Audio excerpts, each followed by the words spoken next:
My true story from Vermont. I raised him alone, but he said, "This isn't your home anymore." Right after his wedding. No offense, but you kind of bring the mood down. Maybe skip the reception. That is what my son said to me on the most important day of his life, and unbeknownst to me at the time, the most heartbreaking of mine. I stood there at the edge of the venue under a string of fake twinkling lights and rented elegance in the shadow of everything I had once sacrificed to help him reach this moment. He could not even look me in the eye. His voice was calm, casual, as if he were simply commenting on the weather. "Don't play the martyr, Mom. This is our fresh start. We need space from your drama." I opened my mouth to respond, but nothing came out. What could I say? I had not brought drama. I had brought the very dress I sewed with my own hands. I had brought the memory of lullabies, of scraped knees and midnight coughs. I had brought the presence of the only parent who never left. But apparently that was too much. "You raised me, sure, but I'm not paying for your pity parade." He turned to leave. Not a hug, not a thank you, not even a nod. The woman he was marrying lingered just long enough to glance at my handmade dress and offer her own kind of parting gift. "Why does she dress like a sad poem?" That was the phrase that stuck in my mind, repeating itself as I made my way down the corridor toward the reception area. I found my name printed in tight little font on a folded place card. Table 14. It was placed beside a mop closet and across from the kitchen doors that swung with every passing server. The other guests at the table were strangers, elderly, mostly alone. We smiled politely at each other, but no one spoke much. It was not a table for celebration, it was a table for storage. I sat quietly. My hands rested on the dark green fabric of my dress. I had sewn it from memory. The color matched the first blanket I ever wrapped around him as a baby. Forest green, soft and warm. I thought maybe it would make him remember. Instead, it made him cringe. The music began. The announcements were loud and dramatic. His new family, her parents, her uncles, her college friends were introduced like royalty. His father's name was mentioned, though the man had left when our son was 5. I, who had stayed, who had worked 3 jobs to keep him warm, was not mentioned at all. When the entree arrived, mine was cold. I did not complain. I simply moved the food around the plate and watched the happy couple dance their first dance to a song I had once hummed to him as a child. I smiled politely when guests passed. I even waved when the photographer hovered near our table, though he never took a picture. Who would want a photo of the forgotten ones? The clinking of glasses, the laughter, the speeches, none of it reached me. I was in a bubble of silence, remembering how I used to hold him when he had nightmares, how he would cling to my shirt, beg me not to leave the room. I never did. I stayed until he fell asleep every single time. Now I was the one left in the dark. When I rose to use the restroom, a young server rushed over. "I'm sorry, ma'am. Guests aren't allowed in this corridor during the reception." I explained gently that I was heading to the restroom, but her eyes darted toward my table. She saw my place card and said, "Oh, sorry." I thought, never mind. She thought I was staff. I suppose my dress and posture invited that mistake. I returned to table 14. The others were quiet, sipping water, avoiding eye contact. One of them, an elderly man with a cane, nodded at me. That was the only acknowledgement I received all evening. When the bouquet was thrown, I did not rise. When they cut the cake, I stayed seated. When the mother-son dance was announced, my name was not called. Instead, his new mother-in-law danced with him. She wore pearls and a designer dress. He laughed as he spun her. My breath caught, but I did not cry. Not there. Not yet. It was around then that I stood. No one noticed. I walked slowly, deliberately across the floor. The music was loud, the lights warm, the people too distracted to see me leaving. Outside, the night had turned cold. Vermont in October always did. The wind bit at my cheeks as I pulled my coat tighter. It was old, woolen, and smelled faintly of lavender from my closet drawer. I walked across the parking lot, past the rows of shiny cars. Mine was at the far end next to the dumpster. That seemed fitting. Halfway there, I paused. I turned to look back. Through the window, I could see him, my son, laughing, spinning his new wife. He looked happy. He looked free. He looked like someone who had never needed me. I took a deep breath, the kind you take when you realize something has shifted permanently. I reached my car, opened the door, sat inside. My hands trembled slightly as I turned the key. The engine started. A puff of white breath escaped my mouth in the cold air. I sat there just for a moment, listening to the hum of the motor, the silence around me, the distant music muffled by the walls between us. Then I pulled away. No one ran after me. No one called my name. No one even knew I had gone. And that perhaps was the loudest goodbye I had ever received. They say motherhood is a quiet kind of heroism. No parades, no medals, just the daily choosing of someone else's needs above your own. If that is true, then I was a soldier in an invisible war. And for 25 years, I never laid down my arms. After my husband died in that highway crash, I had no plan, no backup, no inheritance, and no one to call. Just a toddler with wide eyes and no idea that the man who used to lift him high above his head was never coming home again. I remember that first night alone. I sat on the edge of our bed with my hands in my lap, still smelling the coffee he brewed that morning. I did not sleep. I just watched our son breathe. I took 3 jobs, not all at once in the beginning, but soon enough. I worked at the local library during the day, shelving books and smiling at strangers while trying not to think about how my hands act. At night, I cleaned the town high school, pushing a mop bucket across sticky linoleum floors until my knees went numb. And between shifts, I embroidered names on towels and napkins and infant blankets for the dry cleaner side business.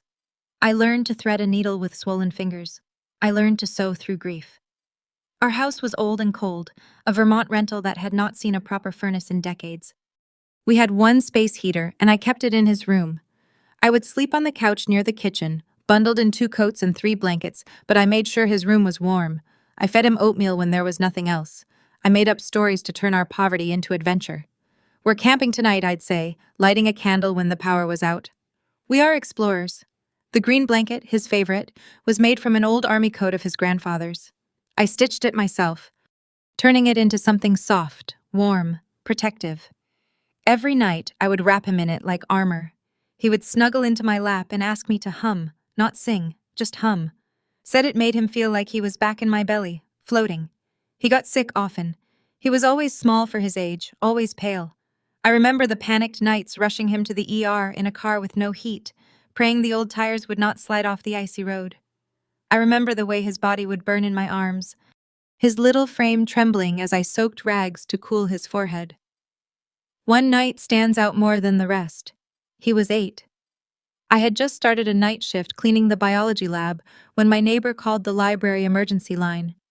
"He's burning up," she said. "He's not responding." I dropped everything. I did not tell my supervisor. I did not clock out. I just ran. I drove 20 meters in a snowstorm with the windows fogging up and my heart racing like a drum. At the hospital, they rushed him in. Pneumonia. He was coughing blood. His lips were blue.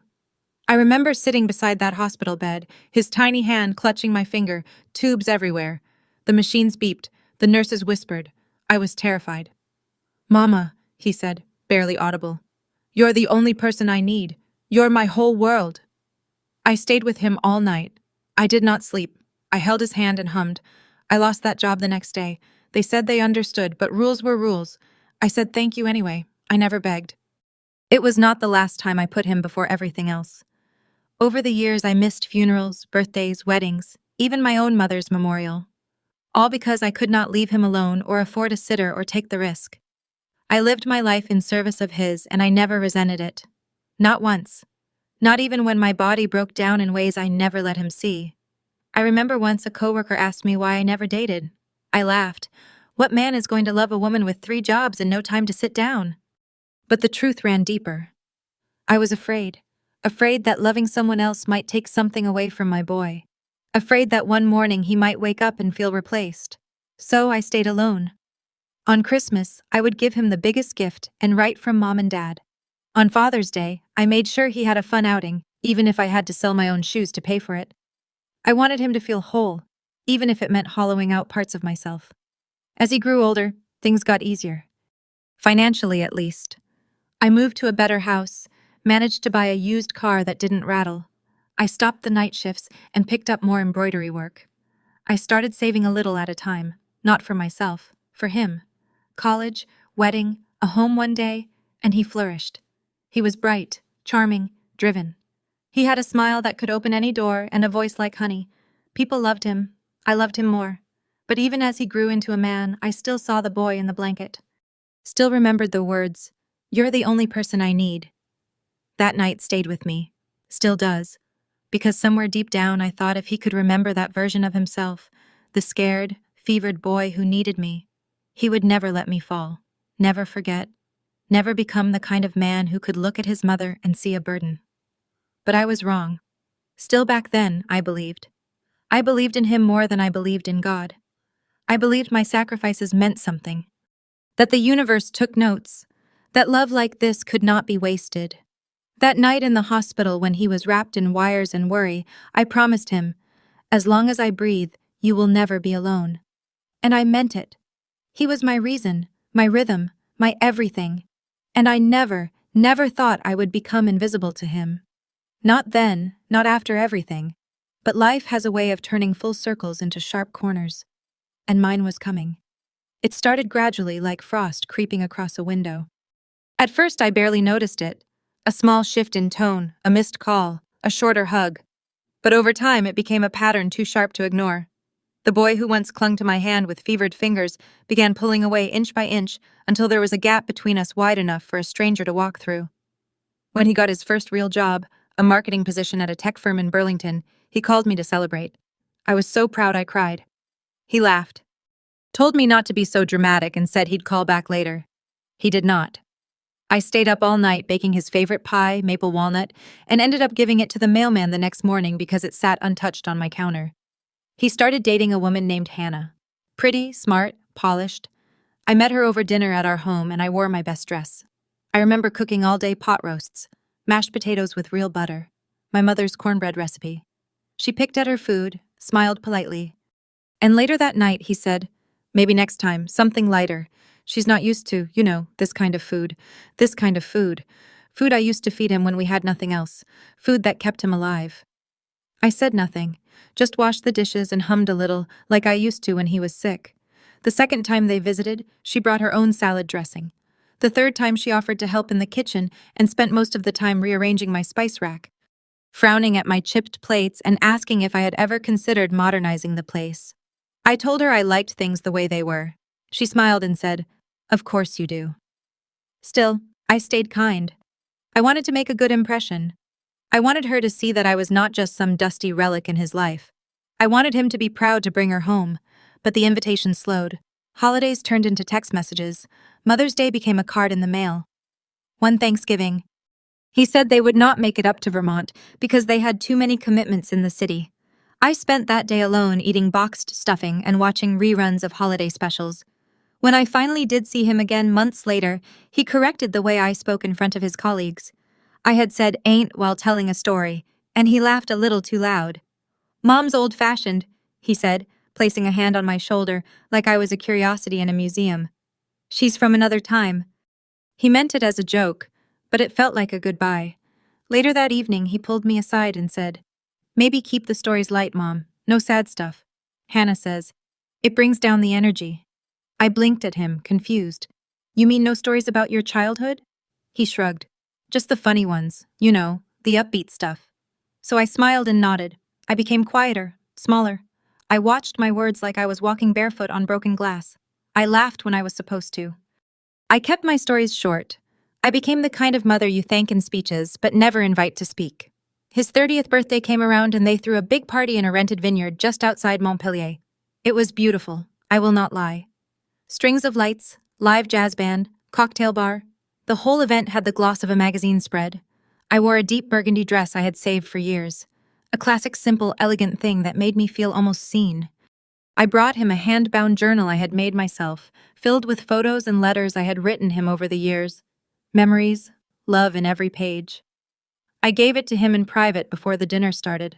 He smiled politely, said, "Thanks, Mom," and placed it on a side table without opening it. I saw Hannah glance at it with thinly veiled disinterest, then turned back to her phone. The speeches began after dessert. His coworkers spoke. His college roommate gave a long, funny toast. His boss toasted his relentless work ethic. I waited. Surely he would ask me to say something.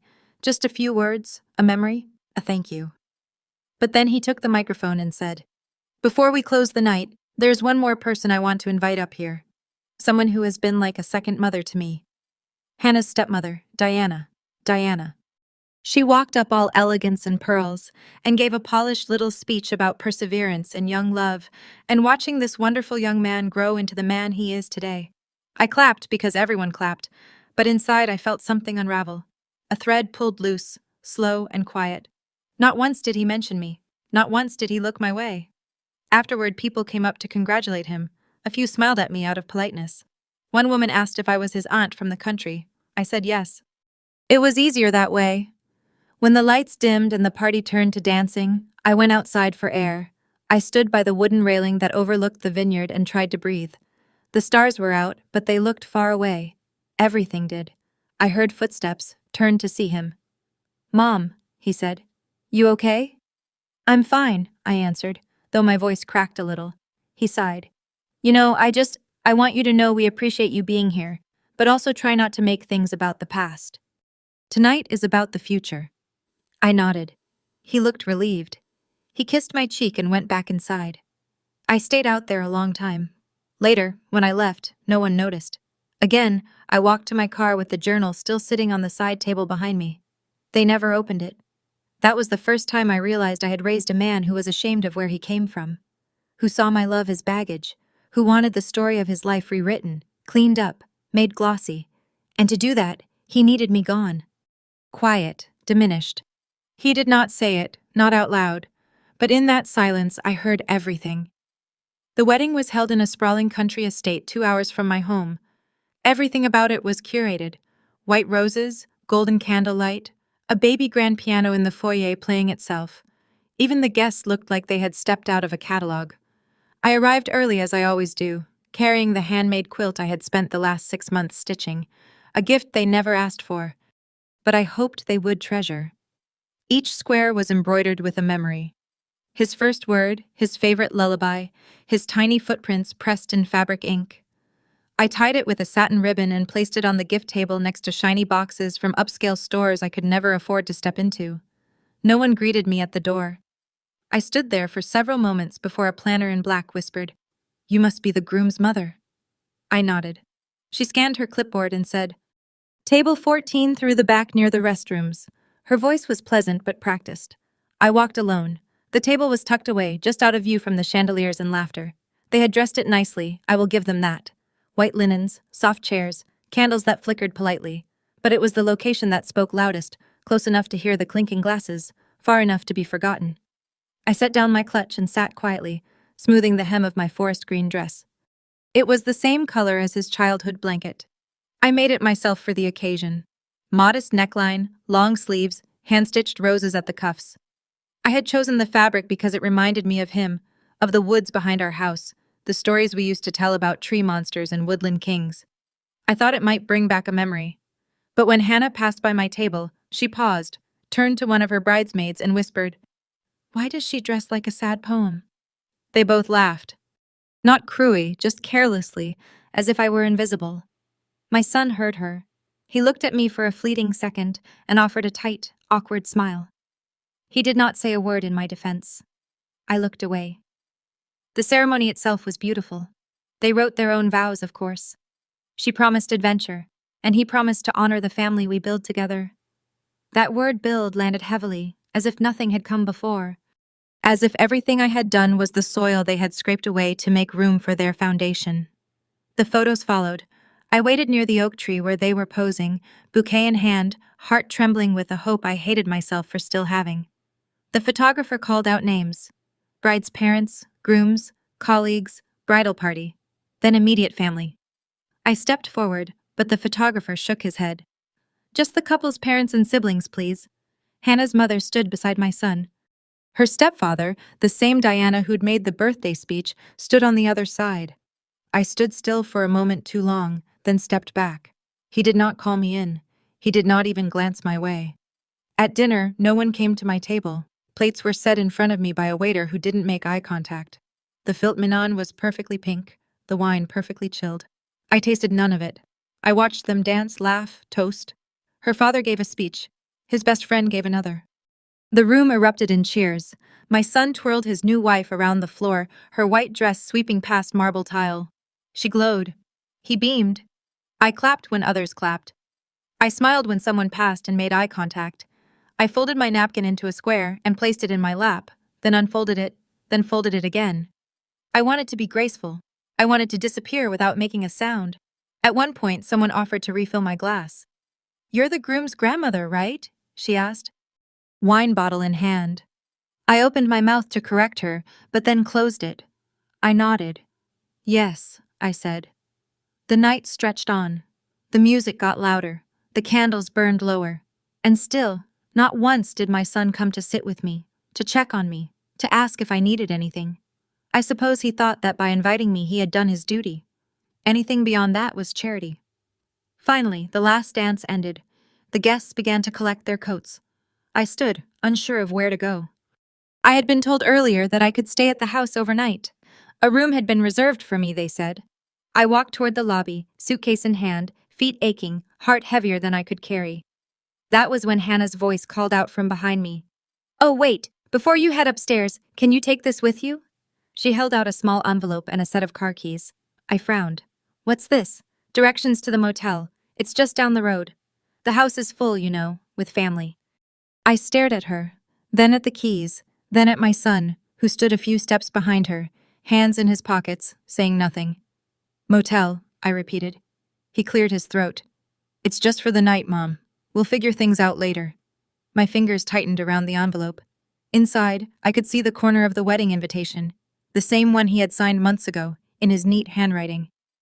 "To the woman who gave me everything, Mom, you are the pride of my life." I had framed that card, hung it in my hallway. I looked down at it now, folded and discarded like an afterthought. "I see," I said quietly. I did not argue. I did not cry. I took the keys. I walked out into the night. The cold greeted me like an old friend. The parking lot was nearly empty, saved for a few lingering cars. I walked slowly, deliberately, holding my coat closed against the wind. Behind me, the house lit up with laughter and music and warmth. I walked to the far corner, opened the door to my car, and sat down. Only then, in the still silence of my own solitude, did I allow myself one deep breath. It shook, but I held it in because I would not give them that. Not even now. I drove through the dark, hugging the road like it was the only thing left in the world that remembered me. The headlights carved tunnels through the trees, and the wind slipped in through the cracks in the car doors like whispers of things unsaid. My hands gripped the wheel, knuckles pale, until my own skin startled me. I had not realized how tightly I was holding on. Perhaps that was the problem all along, how tightly I had held on. By the time I reached the driveway, it was nearly midnight. The porch light was off. The house, the one I had lived in for nearly 3 decades, looked unfamiliar in the moonlight. Too clean, too quiet. The curtains were different. Hannah's choice, I was sure. Cream lace, modern and shapeless.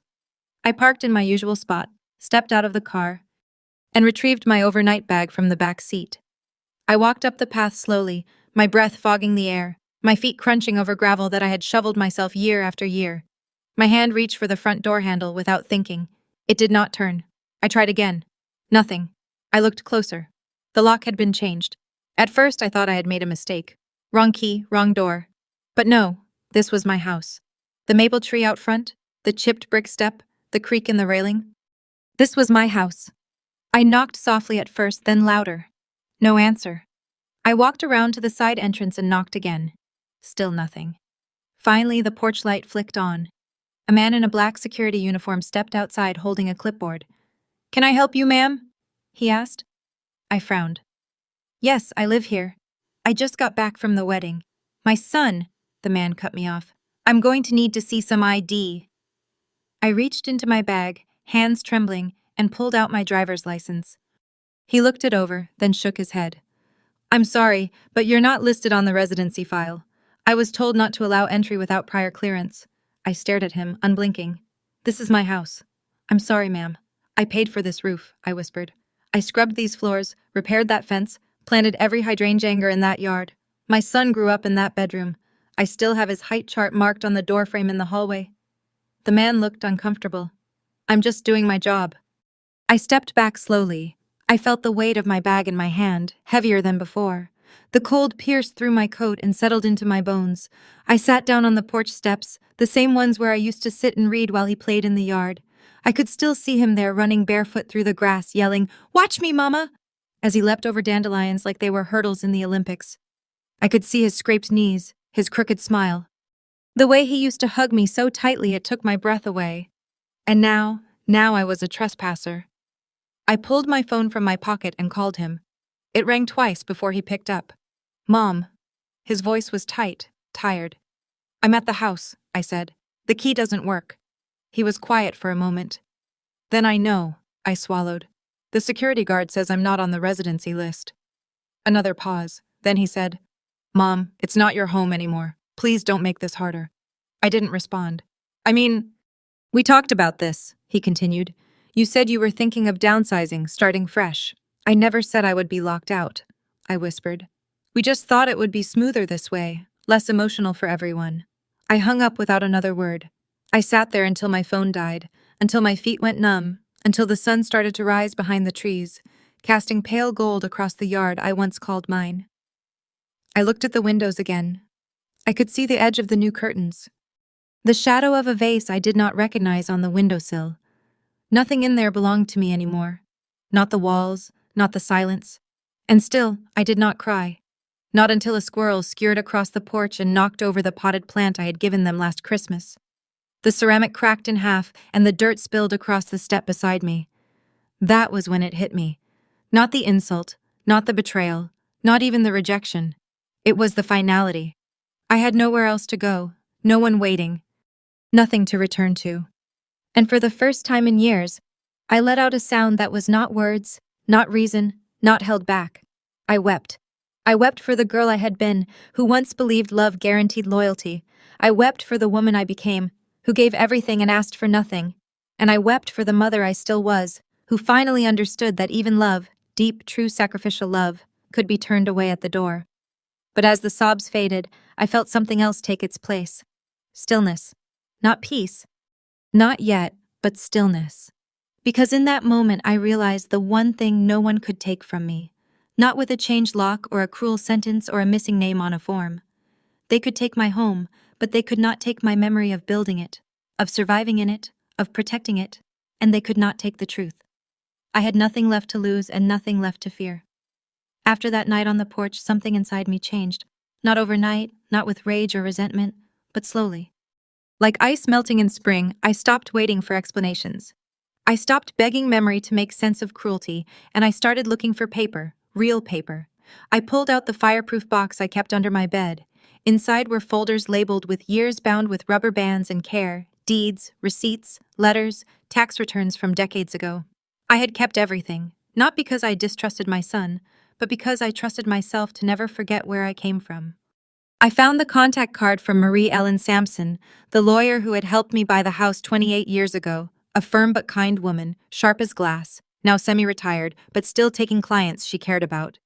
I called her. She remembered me immediately. "Oh, honey," she said after I told her why I was calling. "Come in tomorrow. Bring everything." I did. She laid everything out in neat stacks, glasses low on her nose, reading each line like scripture. "You never transferred full ownership," she said after 30 minutes. I blinked. "What?" "You put your son on the documents so he could qualify for a business loan, but the original deed still lists you as the primary owner." I stared at the paper like it had turned into a miracle. "So legally, he cannot sell it. He cannot rent it. He cannot even change the locks without your written permission. He already did." She smiled, a slow, cold thing. "Then it is time to take it back." I nodded, and for the first time in months, I felt the ground under my feet again. We filed the documents quietly. I did not want to fight. I wanted freedom. I updated every account, reclaimed every legal thread, rerouted every tie that had once held me down. And then I did something my son never saw coming. I rewrote my will. I gave it all to Ellie. You remember her? The girl from the library? The one who clung to books like they were lifelines and cried when the fiction section closed early? I used to tutor her after school. Gave her sandwiches she never asked for, gloves she always returned, and once a ride home when I found her crying in the snow. I never had to ask what her home life was like. Her silence told me everything. Now she was grown, 24, studying social work, dreaming of building a place for kids like her. Kids who had no voice, no safety, no mother waiting in a warm kitchen. I called her and asked her to meet me. She came with a knitted hat and a hug that made my ribs ache. I told her my story. Not the whole thing, just enough. Then I handed her the new will. She cried, tried to refuse. I insisted. This is not charity, I said. This is justice. She promised to turn the property into a shelter and school within 5 years. I believed her because I had seen her survive and because I had nothing left to prove to the people who had taken me for granted. A week later, I went to Mary Ellen's office and signed the final transfer documents. Pen to paper, decision made, no turning back. I walked out of that office lighter than I had been in years. And then my phone rang. It was my son. His voice was softer than I remembered. Hey, Mom, got a minute? I said nothing. I've been thinking about everything. About how things ended. It's been hard. Work's been unstable. We're trying to refinance the house, but, well, your name's still on it. I didn't realize that until yesterday. I let the silence stretch. He coughed. I guess I wanted to ask if we could start fresh. Maybe talk. Maybe fix things. I already signed, I said. He paused. What? I already transferred everything. It is no longer yours to fix. Another silence. Who'd you give it to? Someone who remembers what love feels like when it costs something. He inhaled sharply. Mom, I'm sorry. I know. And I hung up, not in anger, but in peace. He had called too late. The ink was already dry. News travels fast in a small town, faster still when it smells like scandal and stings like betrayal. It was a neighbor who told me first, breathless and whispering like she was delivering news of a death. You should see the paper, she said, folding it 3 times before handing it to me like it was something dangerous. Front page, local tech consultant under investigation for alleged financial misconduct involving mother's estate. Right below the headline was a grainy photo of my son, my baby, with his mouth tight and eyes lowered, stepping out of a courthouse in a suit that no longer fit quite right. The article detailed claims that he had attempted to access and redirect funds from a private account belonging to his elderly mother, me, while she was hospitalized and mentally compromised. Except I was not hospitalized, and I was not mentally compromised. I was just tired. Tired of being erased. Tired of being underestimated. Tired of being the footnote in a story I helped write. They had not counted on me staying quiet forever. After the wedding, after the porch, after the motel, I went home, not to the house he had locked me out of, but to the little cottage I used to rent before I bought that place. It was still owned by the same woman, a friend of mine, and she let me move back in with no questions, no judgment, just keys and clean sheets. There, I began to take stock. I went through my papers, my accounts, everything I had spent decades building and saving and sacrificing for, and I realized how close I had come to losing it all. I had let love blind me to logistics. I had let loyalty keep me from legal clarity. But not anymore.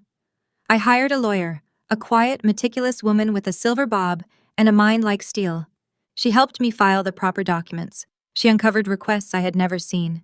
Documents submitted under my name that I had not signed, requests for power of attorney, medical releases, even a transfer of ownership on the house I had bought with my own money. He had tried to erase me with paperwork, but he had underestimated the paper trail I kept. What followed was a slow, deliberate unraveling. Letters from the bank, court dates, depositions. I answered every question with calm truth. I showed every receipt. I opened every file I had stored in shoeboxes under my bed. I remembered every date, every detail. I knew my story because I had lived it. Every hour, every scar. The court did not take long to respond. He was charged with attempted fraud, misrepresentation, elder exploitation. I watched the hearing from the back row. He did not look for me. He could not meet my eyes. Hannah sat beside him for the first few hearings. Then one day she was not there. I heard whispers in the hallway how she had moved out, told friends she could not stay with someone who tried to cheat his own mother. Someone said she left a note. I never saw it. I never asked for it. The night after his arraignment, I received a letter in the mail, handwritten from him. It was not long, just a few lines. Mom, I do not know where to begin. I do not expect you to forgive me. I just want you to know I was scared. Scared of not having enough. Scared of failing. Scared of being less than you thought I'd be. I thought I could fix things before you found out. I was wrong about everything. I am sorry. Your son, I read it once. Then I folded it and placed it in the back of the same box that held the hospital bill from when he was 8 and the Valentine's Day card he made for me in 2nd grade. It belonged there in the space where memory meets morning. But I did not write back. I had no more words to offer him, no more apologies to make for his choices, no more pieces of myself to give away like hand-me-downs. What hurt most was not the crime, not the deception. It was the knowledge that when he thought I was weakest, when he believed I could no longer defend myself, he had not protected me. He had planned to take, to steal, to sign my name as if it were a thing to be used. And that kind of betrayal is not something you patch up with a letter and a stamp. Still, I did not wish him harm. I did not pray for revenge. I simply let the truth breathe. And the truth did what truth always does when left to itself. It found the cracks and it bloomed. The town turned quiet around me. People I had not seen in years dropped off casseroles and flowers. Some said nothing. Some just sat on the porch and held my hand. Some looked at me like I had risen from a grave they did not know they had buried me in. One woman, a former student of mine, knocked on my door with tears in her eyes. "I read about everything," she said. "I just wanted to say, I remember what you did for me. When my dad walked out, you stayed after school every day for a month to help me catch up on homework. You gave me your gloves when I lost mine. I never forgot, and I never will." I hugged her. That meant more to me than the verdict, more than the apology, more than any inheritance or courtroom win. Because in that moment, I was not the mother who had been betrayed. I was the woman who had mattered, who had left something behind other than hurt, and that was enough. I still live in that little cottage. I grow tomatoes in the summer and watch the snow fall in the winter. I write letters I never send. I drink tea from the same chipped cup he gave me for Mother's Day when he was 13. It says "Best Mom Ever" in faded blue letters. I keep it not because I believe it now, but because I did then. And that version of him, the boy who meant it, is still someone I can love. The man he became, that is between him and the mirror. But I am done carrying his reflection in my hands. He chose his path and I chose mine. And when our stories are finally written down, mine will not end with what he took from me. It will end with what I refuse to give away. Dignity, memory, and the quiet kind of strength that does not need to be loud to be unforgettable. It arrived on a Thursday morning, tucked in brown paper and sealed with pink string. No return address, just my name written carefully in blue ink, the kind only school children still use. I recognized the handwriting instantly. Round, patient, hopeful. The same hand that used to write me thank you cards every year after Christmas, long after she no longer had to. Inside was a painting, a small canvas no more than a foot wide, but it stopped me in my tracks. Two wrinkled hands cradling a tiny red heart. No background, no distractions, just the hands and the heart between them, floating in space like a truth no one dared say aloud. There was an thank you for giving me a home before I had a name, for seeing me when I was invisible, for teaching me that love can come from a stranger and still be real. I hope this finds you well. With all my love, Ellie. Ellie, the girl I used to tutor for free at the library after school. The one who was always hungry but too proud to ask for food. The one who hugged me too tightly on holidays and never mentioned her parents. The one I left everything to in my will, not out of bitterness, but because I wanted the things I built to go to someone who knew the value of something, given with nothing expected in return. I held the painting to my chest for a long while.